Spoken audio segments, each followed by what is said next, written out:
Well, folks, welcome to one more edition of Politics and Random. Egberto Will is your host. Thank you for kind of being part of the show. We're going to have a great show for you today, as usual. Well, New York, the new governor or new governor to be of New York came out, and she sounds good. Yeah, I think so. Anyway, welcome aboard, Bridge MCP. Bridge says, Egberto Willis, did you see my message? New York new governor was Mado. Oh, no, I didn't see that note. I'll go look for it at the next video. Okay, welcome aboard, Bridge MCP, Nanette Bird Smith. Hi all, she says. And of course, AVQ, aka Michael Rudnin. Let's go ahead and get started. But before we get started, what are we going to talk about today? Here is what we are going to talk. Vamos a hablar de esto hoy. We're going to talk about this today. Today we're going to talk about Greg Abbott neutered. Infrastructure bills, folks, let's get prepared. It's going to be all. But if it's not all, it is nothing. At some point, we have to make sure that that which is passed supports the poor and the middle class. Not just a group of people that when things go right, everything happens correctly. We'll talk about that a little bit later. I did a long video on that, and then I want to go about it in more detail. So it's going to be the last video that I play. And of course, we have the Psaki Doocy Chronicles. I mean, Psaki did a good one today. I had to do it, man. I had to do it. But anyhow, let's see. May Wood, welcome aboard, hermano. Rose William, welcome aboard. Thank you for being here. Please remember, if you're just getting here, share. That is how we ensure the message gets out there. We've got to share, because the mainstream media, they don't have to worry about that. They just throw in the broadcast and boom, it goes. But we need to create our own momentum. We have to create our own inertia. So folks, please, if you're watching me right now, I beg of thee to share. And also, not only our videos, but our blogs, etc. All right, let's get started. Michael Ryan says, I'm away at friend's place. Quick share, then away. You're leaving us, Michael? We can't do without you, brother. Sunrise Movement phone banking event is happening today. For anyone who's good on the phone, this is your time to shine. With your effort, let's make the Green New Deal a reality. Yes. And I'm glad that we have good people out there telling people about the Green New Deal and not the fallacy, the fantasy, the crappy things that you hear on TV about it, because it is real. It is real. It is real. Okay, let's continue with what Rudnin has to say here. It's grim. The latest UN report is clear. Climate change is here. It is a crisis, and it's caused by fossil fuels and cattle agriculture. Time almost up where humanity can do something about global warming while nations posture themselves for net zero by 2050, which is 20 whole years late to matter. I am losing hope about the future. Don't. The new generation is coming. The new generation is coming, and I have faith in you guys like I have had in no other. I speak to too many millennials and young Gen Xers to know that I like to call myself one of the older Gen Xers. In reality, I'm on the cusp of Gen X and Baby Boomer. But Baby Boomer, we have given ourselves such a name these days with what we've allowed Reagan to accomplish over the last 30-odd years, near 40 years, brothers and sisters. I am leaving my hopes in my millennial brothers and sisters, my younger Gen Xers, and we know those Gen Zs, they are coming, those Gen Ys are coming to eat it up. And Gen Zs. All right, let's see, I'm losing hope, so don't. From the article, climate change has arrived, in other words, and it will keep getting worse until humanity reduces its greenhouse effect. You know what? It's so easy to explain to people. It's a feedback loop. So we keep burning. We keep ignoring. We keep living in a land of fantasy. And what we get is the effects of global warming. And it will naturally reduce the world's population. It will naturally reduce all those polluters. And it'll clean itself up. That's the thing about the cycles. If we keep it up, it'll just destroy us. And then there will be a rebirth. So we determine what kind of rebirth we want. Do we want a violent rebirth?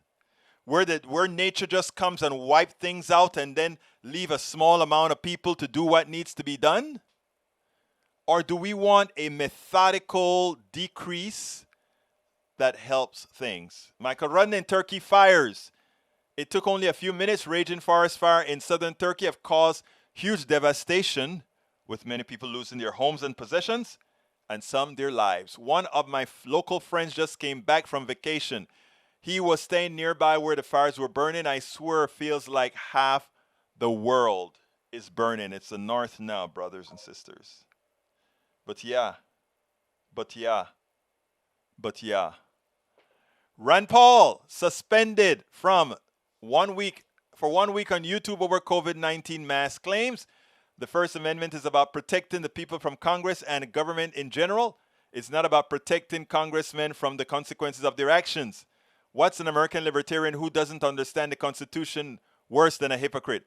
But it's worse than that. This guy is a doctor. Yes, I know it's an eye doctor, but he's a doctor. He should understand science. Masks don't work. Viruses have a certain diameter. Viruses have body. You put restrictions in front of that virus, that which is holding things together, it gets into the interstitials of the mask and it's held. It's held long enough and it dies. It's science. It is science. The multiplicative power of mask and explorable easy on how masks can end. Libertarians can't seem to grasp that masks prevent your germs from being spread around, and that if everyone wore masks, this pandemic would have been over in months. We know that. We could have ended this before it even spread. But the right wing and those who follow the right wing are directly responsible for the unmitigated ignorance that allowed this stuff to fester longer than it needed to. All we have to do is understand what responsible leadership did. When Ebola made itself available, we knocked it out because everywhere it showed up, we quarantined, we did what was necessary to put that fire out. It never became what it could have become because there wasn't an incompetent leadership. All people, all institutions, irrespective of what the governor has to say, any institution by hook or crook who doesn't say, humanity comes first, we are instituting vaccine requirements and mask requirements. They are not leaders. They are inherently complicit in the deaths of many. All right, two more from Michael, I guess. Michael, boy, you really load us up today, guy. What full FDA approval could change about COVID vaccination? There are 3 times as many authoritarians in the United States than there are libertarians. Authoritarians won't get vaccinated unless specifically told to do so by way of vaccine mandates. That's a big deal. I don't know about that, but we'll see. Senate passes $1 trillion infrastructure bill, handing Biden a bipartisan win. We're going to talk about that today, so I won't read the whole of that. New York Governor Andrew Cuomo resigns. We spoke about that yesterday. All right, Bridge MCP gives history of New York and men's failure. Oh, yeah. Mado, I saw Mado last night when she did it. Actually, it was a great intro. You know, I've been into this thing where I'm like, I want to be led by women for a change, you know? I want women presidents, women prime ministers, women senators. I mean, penises have failed us too often now. I'm ready for the next side to start governing. I'm really ready. Please, take it up, ladies. Take it up. Let's get busy. Let's see what we got here. Bridge MCP says, what I sent Egberto, short history of men in power in New York. And why did women have to wait for all these bad men? Yeah, I got you. Bruce, we use too much energy. Yes.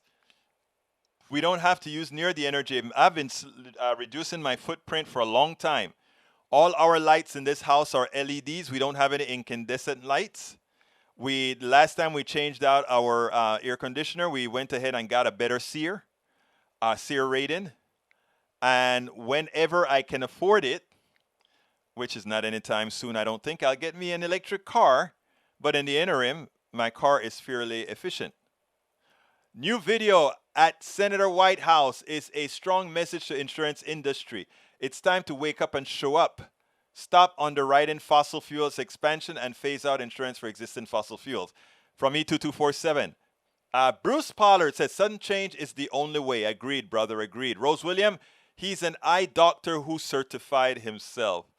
That explains it all. Bridge MCP, drastic change is scary but has always worked out for me. And for me.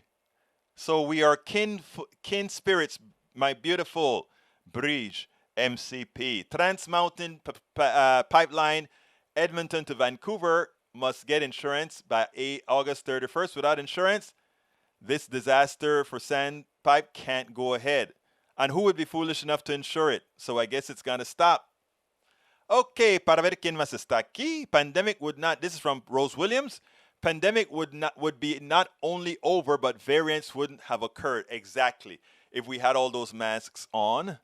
If U.S. Senate does not pass S1 for the People Right Act, Census Bureau, the GOP legislature will start gerrymandering district lines, and they can legislate a permanent minority ruling the majority.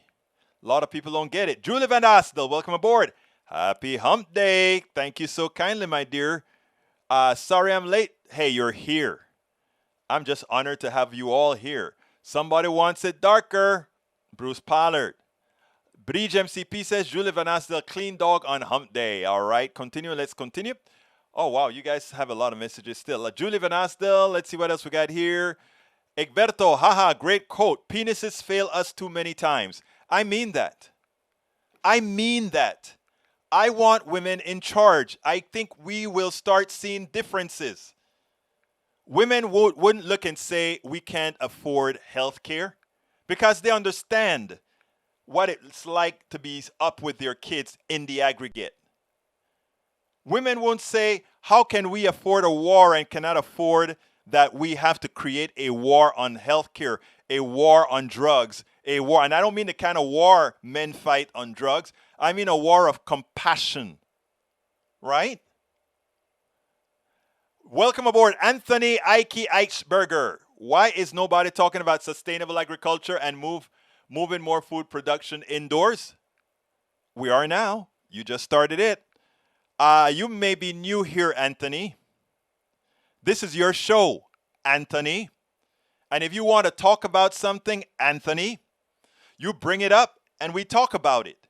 If you take a look at how Brother Michael Rudnan commands the beginning of this show, because he brings a lot of topics that if he brings it, I assume other people have interest in it, and I put mine on hold for a bit, and I get busy on bringing things out because it is your show. Thank you for bringing that. Talk to us a little bit more about sustainable agriculture. Bring links that our people, that our visitors can see what you're talking about. This is media for you. This is media to enlighten you all of us, with things that's not always on the mainstream media enough or at all. So, come on, Anthony. Welcome to the family. Let's see what else we got here.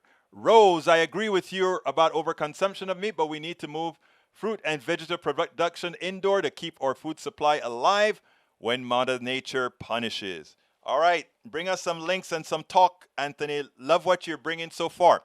All right, let's go for the joke of the day. The joke of the day is what happened with Jen Psaki and Peter Doocy. I just love how this turned out. Let's go ahead and play this, and then we'll take it on the other side. Hermanos y hermanas, vamos a oírlo ahora. Sometimes it seems like Jen Psaki is all queued up and ready for the question that El Señor Peter Doocy is going to have for her. The interesting thing about it is we know that's not true, right? But it's almost like she got his questions, or maybe she have a camera on his questions or something like that. But anyhow, Doocy wanted to to assign blame for people's hesitancy to take the vaccine based on a few things that he said. Let's go ahead and play it, and then we'll take it on the other side. As the president tries to reach unvaccinated Americans, has there been any thought given, looking back, to the possibility that he may have created some vaccine hesitancy when last year, around this time, the previous administration was rushing to get a vaccine authorized, and the now president said, I trust vaccines, I trust scientists, but I don't trust Donald Trump, and at this moment the American people can't either. Well, I think it's safe to say he still doesn't trust Donald Trump, so that hasn't changed. But he does trust scientists, he does trust data experts, and he does trust the people leading the CDC, the FDA, which is the gold standard of approval for vaccines. I'd also note, because this question often comes up, that the president has repeatedly given credit to scientists and experts from the prior administration, even as recently as just a few weeks ago, for their role in moving the vaccine forward. Yes, but at the time when Donald Trump is out there saying we're going to have a vaccine in the next couple of weeks, next couple of months, and Joe Biden is out on the campaign trail saying don't trust Donald Trump, did that create any kind of vaccine hesitancy? Not that we've seen in the data. I would note that at the time, just for context, the former president was also suggesting people inject versions of poison into their veins to cure COVID. So I think that's a relevant point. And Joe Biden, then vice president, was saying we got to wait until something is fully authorized, and it's still not. Well, the FDA works on the timeline of science. At the same time, we've also seen tens of millions of people's lives saved who have gotten the vaccine. That data is clear across the country. Now, isn't it silly? The current president, Biden, said earlier on, he said he wouldn't trust Donald Trump, but he does trust the scientists. I think that's all you can expect.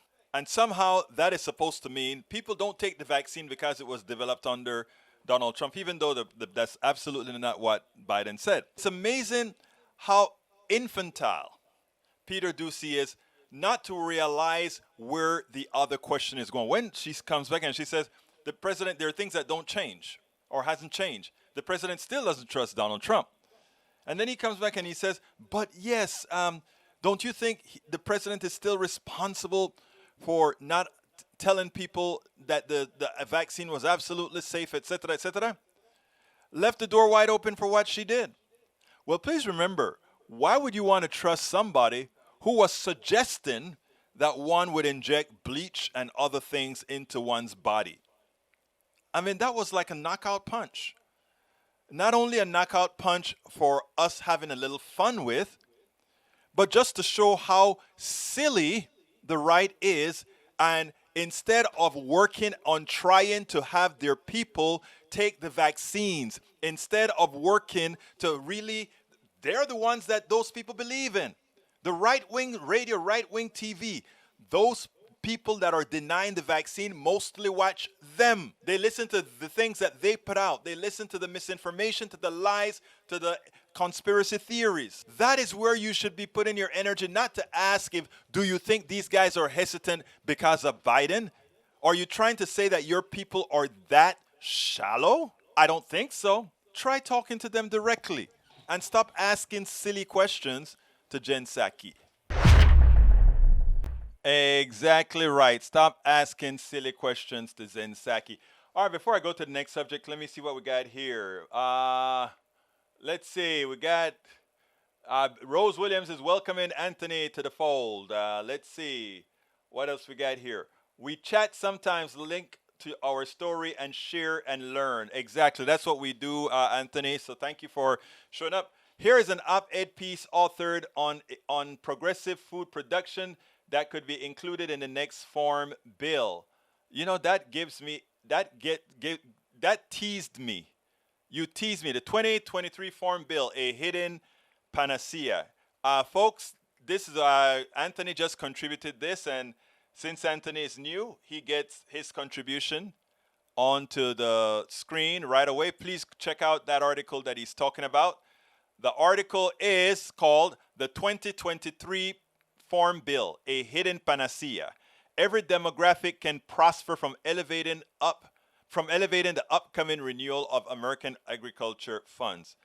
Oh, those fruits and vegetables look so tasty, including it includes even growing on rooftops and all the rest in between.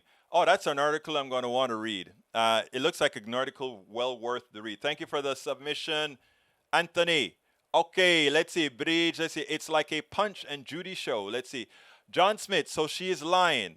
Is she lying? What is she lying about? Please let me know, John Smith. Doocy is gonna get a new name soon. I know it should. We know. Let's see, Bridge. We can only hope. Line on what? We are all asking what is she lying about? Okay. Jen Psaki would make an excellent president. Yeah, I mean, actually, I think she's too good with words. Because yeah, it's too good. Daniel Ledo, Egberto does love to repeat lies. Trump never endorsed injecting bleach. No, Trump endorsed putting lights through your body. He also talked about these putting chemicals into your body because they found that these chemicals kill things. He just does. The guy was just dumb. He doesn't understand biology. Eric, I saw your note that you sent me on Eric Biden naked pictures with a prostitute in Russia, all that good stuff. I want to remind everybody, Hunter Biden is not the president. Joe Biden is. And many people have problem children. And not because they have problem children means anything other than they've got problem children. So the concentration, if I were to compare the damage done by Hunter Biden compared to other children of presidents, starting with Donald Trump's and others, Donald Trump's children, they themselves being rip-off artists, but we could go on to other things, it would be crazy. It would be crazy, okay? So let's leave the kids alone or the children alone. Let's judge presidents on what presidents do. Trying to muck it up by saying, oh, look at what Hunter Biden did, doesn't hold any weight. I mean, if I talk about what President Reagan's kids did, if I talk about what Bush's kids did, if you take a look at, if you separate the kids into what their moral and social values are, it'd be interesting because you'd go to President Reagan's kids, right? And you say, oh, he has one kid that's stripped. He had another kid a kid that completely hates him. That is his kid that I think is I don't remember. It's Ronald Reagan is his name, Ron Reagan Jr. He cares nothing about conservatism. In fact, he knocks his president on that. And he has an older brother that just turned back, crazy. So that is the Reagans. Then we go with the Bushes. Well, Bush had Bush 2, who, should we really give him hell for taking coke, for running away from the military? That was Bush's kid. And Bush has had some brothers that have some issues as well. Now let's go to who came after Bush 1? Clinton. Well, look at Clinton's kid. She has turned out to be one hell of a kid, haven't she? No trouble, always mannerly, all of the times, does a lot of things for society, does a lot of volunteering, etc. Okay. And even we go back to Carter. Oh, wait, Carter. Amy Carter. Amy Carter was a radical activist, always getting arrested for a cause, doing something positive for society. Who are the other ones? Okay, now I tell you, Bush 2, his daughters. I like both of Bush's daughters. Ironically, the rumor is both of them are Democrats now. I don't know, but that's what the rumor is. And they all went to the University of Texas at Austin, so that wouldn't surprise me at all. My school, But President Bush does have two. I put President Bush's 2 daughters in the same realm as I put President Obama's 2 daughters. Very well cultured, very moral girls, always in. I remember seeing Bush's daughter in Jamaica among the folks and talking about doing some positive things. Those are very good young ladies, President Bush's 2 daughters. And I think it has a lot to do with who their mother is because, you may not like President Bush, but Miss Bush, I think both Mrs. Bush and the older Bush were very good people. So that's my take. You can disagree with it, but that's my take. But I think all in all, if you were to put a lineup of kids, I kind of believe that the conservative kids kind of, on the most part, except for the Bushes and a couple others, didn't fare so well. All right. Maywood, speaking of more women in change, when New Zealand became the first country to give women the right to vote, a week after our Civil War ended, they said that women would civilize politics and make it work better. Look at New Zealand, and is it the lady who is the president of New Zealand? Is it New Zealand or Australia? New Zealand. I forgot her name right now. But look how great she kept her country clean from COVID because she knew how to do it. She nurtured her country. Anthony Ike Eigenberg, thank you for the share, Egberto. Absolutely so, my brother. Absolutely. We get new people in, we get old people in, we get all people in. We love them, left, right, or whatever. And you can see everybody will tell you the same here. Everybody gets respect and opportunity. Tom C. Michigan Border Patrol agents accuse of routine racial profiling of Latinos. If you speak Spanish or some other foreign language, you are more likely to be questioned. Search at Canadian border. I believe that. I believe that. I believe that. I lived it.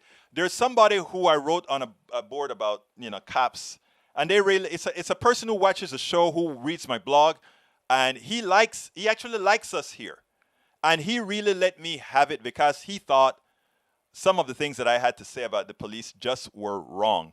I don't know if you're here today, sir, but if you're here, I would love to talk to you. We're going to continue the conversation. We continued the back and forth conversation, and that is how you really get things done. Again, he disagreed with me. I completely disagree with him. I think, however, his disagreement has to do with not looking at things through my skin, through my eyes, through what I've lived through. But we're going to talk about it. Carl Cox, Egberto didn't lie. Trump stated at press conference that cleaning solutions could be drank or injected. We don't call people names, Carl Cox. I try my best not to. Sometimes I slip, and I ask for forgiveness when I slip on air. Hayes, Jen Psaki is a mouth for Biden. Yes, she is, since he can't speak for himself. All right, Eric. I know what you want to do, Eric. It's not going to work, though. That's fine. Julia Van Astel, those compromising pictures have been out for months. Yes, they have. Carl Cox, Trump never said to ingest or inject anything like Clorox. Should I bring the tape for you guys? Maybe I need to bring the tape to let you believe what you're seeing is real. I will. All right, let's see what else we got here. Action, disaster tar sands pipeline can't go ahead because of insurance. Love you, E2247. Thanks for bringing that up. Eric says, Hunter News not reported on based on purpose. Too embarrassing for... No, it's not reported because there's no news value to it. It will be reported by the tabloids. That's where it belongs. It doesn't belong in the New York Times or for me talking about it. Have you ever heard me, except for when you guys bring it in, talk about Trump's kids because of something they did outside of the realm of politics? You haven't heard that. Why are you fixated on Hunter? He's fixated on Hunter because they're looking for something to embarrass the president. All right, let's see what else we got here. Agree, John Smith. Let's continue. I am going to... Okay, what I'm going to do now, people, my brothers and my sisters, it's 3:30, so this is the time that I ask you to support us. Please click on the join button if you are on YouTube. I ask you so kindly. That is how we support this show. That is how we can make sure this show can continue. So far, I have 301 official, or 303, I don't know which one, official people that have joined our YouTube or YouTube posse. I need 1,000. So I ask you so kindly, click that join button and choose one of the options to become an official member of the PDR posse. Please do so again, we really would love to get a hell of a lot more members. Alternatively, we have a lot of other options in which to support us. You can also support us by going to politicsdoneright.com/support, politicsdoneright.com/support, and it gives you several options in which to support this platform to make sure we can have a platform that's out there telling the truth. And when I talk about telling the truth, you're going to see in the next video that I'm going to play about the infrastructure projects. I need you to stick around. That video I need you to see. I need to reinterpret something that was said by uh, Stephanie Rule about the infrastructure and trying to give some fears about the $3.5 trillion thing. So stick around. I want you to see, but also please become members. Click that join button, become a member, or go to politicsandright.com/support. Or you can also get our books. Those books that you see scroll on the screen all of the times. Please consider getting my books. I promise you, you will get something out of these books. I'm going to put those books on the screen again after you see the cup that was designed by Bridge MCP, one of our leaders in the posse that we're still building. And there's a link to the cup if you'd like to get the cup. All right, that was 2 minutes of asking you to support the show. And one last time, please, please support the show. I want you to listen to this video. And I was going to talk about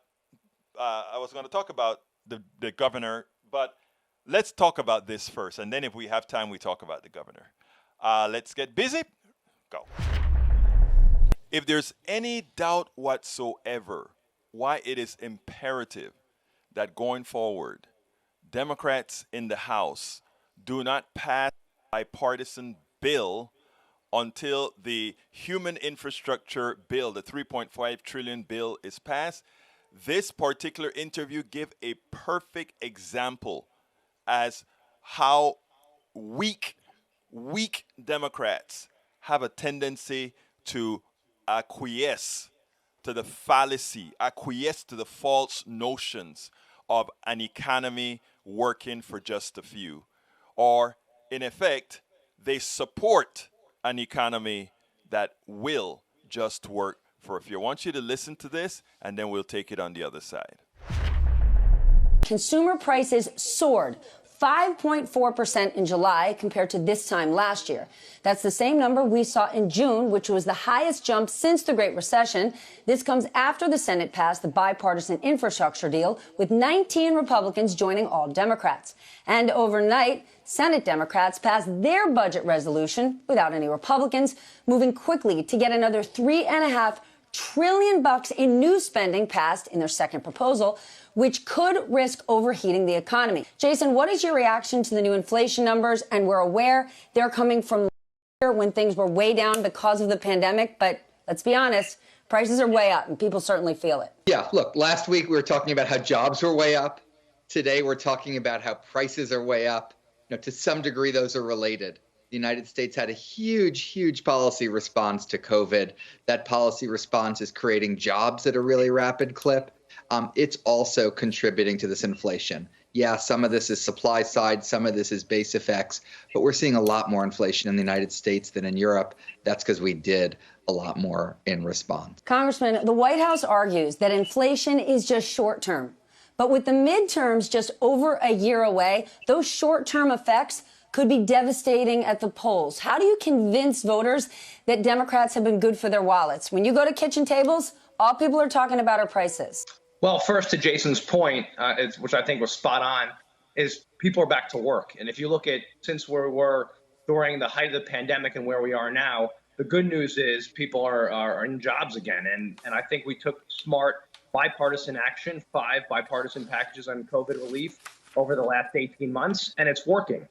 Part of that, of course, is having its impact, and I think we need to be smart going forward. But if you look at what we did just yesterday on the bipartisan infrastructure package, Stephanie, Democrats and Republicans coming together, including 19 Republican senators, and we're going to see similar action in the House with a bipartisan support for a infrastructure package. That's also key to our economic growth, and that's why that also is very smart policy. That means making sure that we can compete not only with China, but that we have roads, bridges, tunnels, water, all the things that we need to actually grow our economy in the United States. And we get those shovels in the ground and people to work there, 2 million jobs a year. All that's going to help move things forward. And that's how we're going to not only win as a country, but I think the Democrats will win strongly in 2 years. But that's not the only thing Democrats are immediately working on another $3.5 trillion of spending. Jason, I know you're not a politician, but you are part of the Obama White House. Is Biden's economic team rolling the dice on inflation to get infrastructure passed, or are they not worried about it at all? That extra $3.5 trillion, that could crush us in terms of short-term inflation. I'm not worried about that package in terms of inflation, Stephanie. Inflation is usually the Fed's job. The Fed has been assigned by Congress the job of price stability. They should respond to the inflation numbers appropriately to achieve that goal. If you look at that reconciliation bill, a bunch of that bill is paid for. It's spread out over time.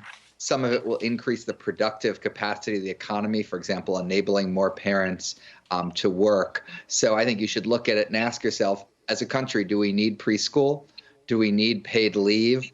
Do we need investments in education? If your answer is yes, then you should support that legislation. I would not worry about inflation for something like that. There's a ton of really good things in that human infrastructure plan. But Congressman, former President Trump, he was Mr. Real Estate. He said, I'm going to get infrastructure done. He didn't. Biden just did it in a big bipartisan way. Are Democrats risking losing this massive accomplishment on the $1 trillion bill if you go too big with the $3.5 trillion behind it? I think we should be voting right away on that infrastructure package in the House. And, I am concerned, whereas I agree that a lot of the policies are critically important, I'm concerned about the size and scope of a reconciliation package, and I think we have to be cautious about that.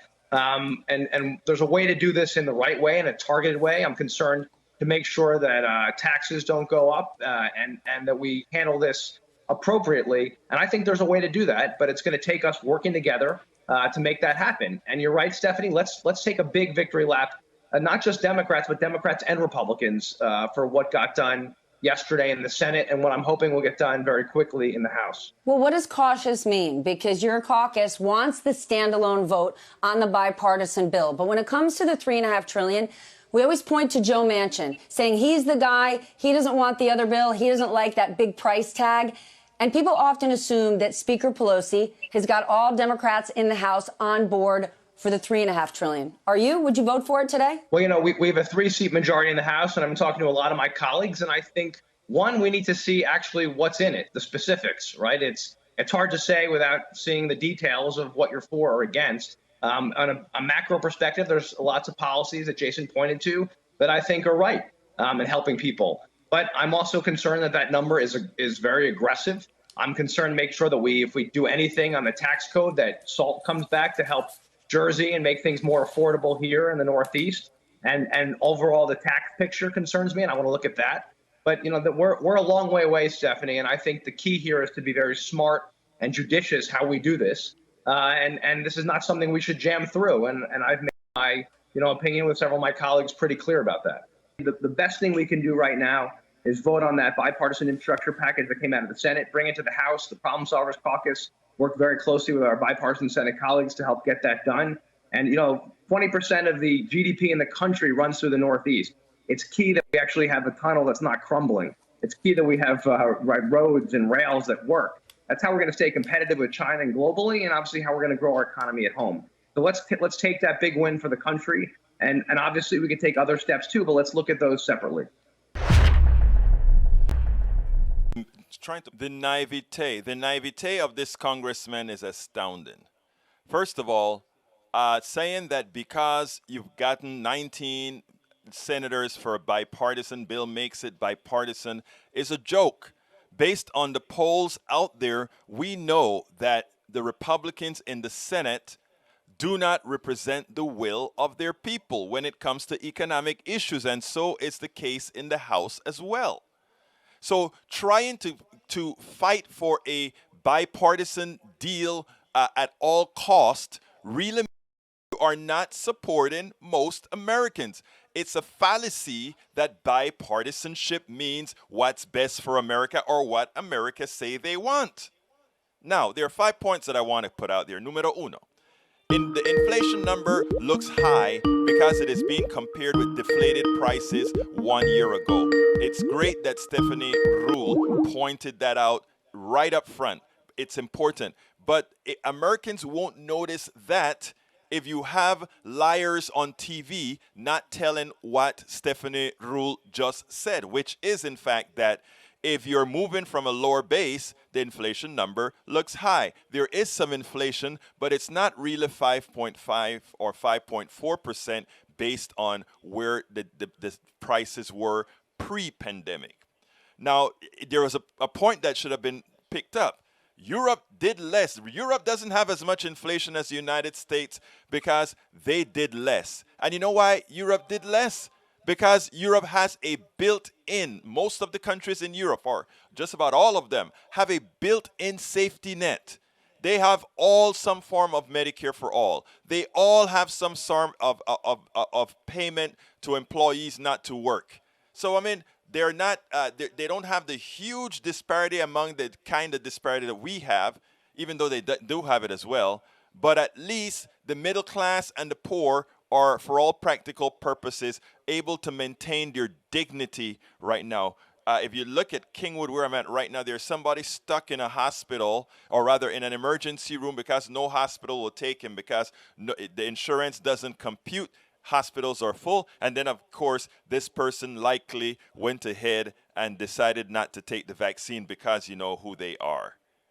So, I mean, let's be frank here. Europe is less inflation because, again, they have a good safety net. Now, if the 3.5 trillion, my third point, if the 3.5 trillion dollars for things that we need and that are overdue will crush the economy, that tells you our economy is ineffective and our economy is wrong, something that we've been preaching at Politics Done Right for a long time. We need to make very deep structural changes in this economy to ensure that it supports all, as opposed to being what it has been very good for the last 50 years, and that is transferring wealth from the poor and middle class to the wealthy. And when they talk about tax cuts, it always goes up the scale. Let's be frank, let's be honest in the way we discuss this with people. Fourth item, a House Democrat saying they are concerned about raising taxes when those with capital are the least taxed is why Nancy Pelosi must not pass the bipartisan bill until the reconciliation bill is passed. Because many of these crooks in our politicians, many of these guys will go ahead and get that passed and say it's just enough. And hey, look at inflation, it's too high. Oh, look at that, we're going to have. No, what we need to do is make sure we have to hold them accountable to the poor. We have to hold them accountable to the middle class. And numero cinco, a Democrat saying this is not something we should jam through is naive and shows weakness after the middle class and poor have been jammed for decades. So, folks, let's get real here. No bipartisan infrastructure bill until we get humanity taken care of, until we get that humane infrastructure bill that says, parents, we're going to help you take care of your children so you can go to work. We understand that our economic system has been a boot on your neck for decades. So now we're going to take care and make sure that we make a system that is not equal, but is more equitable and gives all equal access to success. Those who work get the spoils from their work. Those who are parasites and have been parasites for decades, it is time for you to pay. My God, I've been saying all this stuff without sound. Oh my God, I am so sorry. Oh my God, and I said so much. Okay, this is crazy. All right, all right, folks, I'm going about 10 minutes over because I didn't have sound on and didn't have a clue and the messages didn't tell me. Oh my God, I wish somebody had texted me. I'm so sorry. I am so sorry. Well, oh my God, I said so much. Oh my God. Oh, I am so sorry, Breach. Guys, I am so sorry. All right, I am going to try again. All right, I started out by answering, why? Breach, you need to have my personal phone number so you can call me. I'm going to put it in the thing so that you can call me, Breach. I am going to put it in the. Oh God, I hate that. I tell you what. I'll go into this. I'm going to talk about two things here. The first thing is somebody asked me if I thought that the two bills are going to be passed. My answer to them is I think so, but I said if both of them did not pass, if both bills did not pass, then it turns out that maybe we should go for broke. Maybe we should go for broke. Because, as I said before, when this bipartisan infrastructure bill is passed, the bipartisan infrastructure bill is passed for those people who are ready to work and have things the way it needs to be already. That's how it is. That's a fact. The bipartisan bill doesn't help the poor all that much. It doesn't help the marginalized all that much because they have problems that are systemic. Examples. I'm going over today because I'm sorry I didn't have the mic on. I need to explain this because I need to put this in rest. So here's the deal. So the person said, will Democrats just can everything? I am saying at this point in time, progressives should simply say 2 bills or nothing. And I'll explain why. Because the people that are always asked to hold the bag because we can't get this passed, because this moderate won't vote for it, or this Republican won't vote for it. So please hold a little bit more. We constantly ask the poor and the lower middle class to do that. So no, this time we must have the $3.5 trillion. Why? Because if we want those lower class people, those poor people to take advantage of what the bipartisan bill has to offer, they have to be able to go to work. And what does that entail? That entails needing to have child care, needing to have health care, needing to have those things so that they can join those forces. We've constantly asked them time and time and time again, wait a minute, let's just do it for the moderates this time. A little bit of something is better than nothing. Well, they've been getting nothing for a long time. Look at the numbers. They have been getting nothing for the long time. It is time for us to give them not something, but the whole darn enchilada. $3.5 trillion is just the beginning. Based on what was stolen, based on what was transferred to the top for a long time. It is time. So therefore, we are going for broke. Progressives, hear me out. If we get 0, it means Democrats will lose and lose big in 2022. If we get half of it, meaning just the bill, Democrats will lose in 2022. The only way Democrats win in 2022 is under 2 conditions. One is that both bills get passed and that either the SR1 gets passed, that the change in voter bill gets passed, or we make sure that all progressives, which is something they should do, go into all areas that are redistricted and make sure to vote. And make sure to talk to those people. Not talk to them, but what you have to do is first listen to them. Go into Brenham, Texas. Go into Giddens, Texas. Go into the Ozarks. Go into all these super red areas and purple areas. Go in there and then say the following. What is it that you want? You're not here to love me. I'm not here to love you. I am here to govern. I am here to give you what you need. What is it that you need? They tell you that. Now answer me one other question. What is it that Republicans are doing for you? How have they made your life better by you voting for them? And after they explain that to you, then you ask them, what is it that I must give to you? This is what I am offering you. This is what I'm offering you. You will not win over most of the very deep ideological ones, but I'm telling you this from experience. You will win over quite a few. And in doing so, what happens then is gerrymandering doesn't mean anything if they pack something with a whole lot of Democrats and leave most of the Republicans out. Hey, big deal.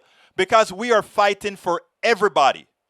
And like I told you, the story about, well, I'm not going to go over that story because I'm now very, very much over time. But I want to tell you this specifically. Engage.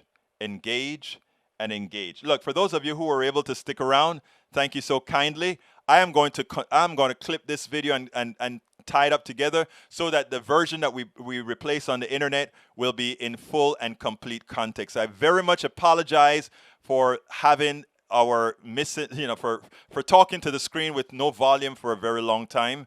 But as they say, stuff happens. My name is Egberto Willies. This is Politics Done Right. And you know how I end this baby. I am what? Out. We spend a lot of time deconstructing the news, trying to parse it into a form that everybody can understand. We try to find those little nitpicks where it flies above the fray, etc. If you really like these videos that we do, I want to ask a big favor. Please go ahead, number one, subscribe to our channel, and number two, please join if you can. Thank you so kindly for watching. Keep watching. Please remember to share. We must populate the entire internet with our progressive message, a message that we know is what most Americans say that they want. So help us, please join.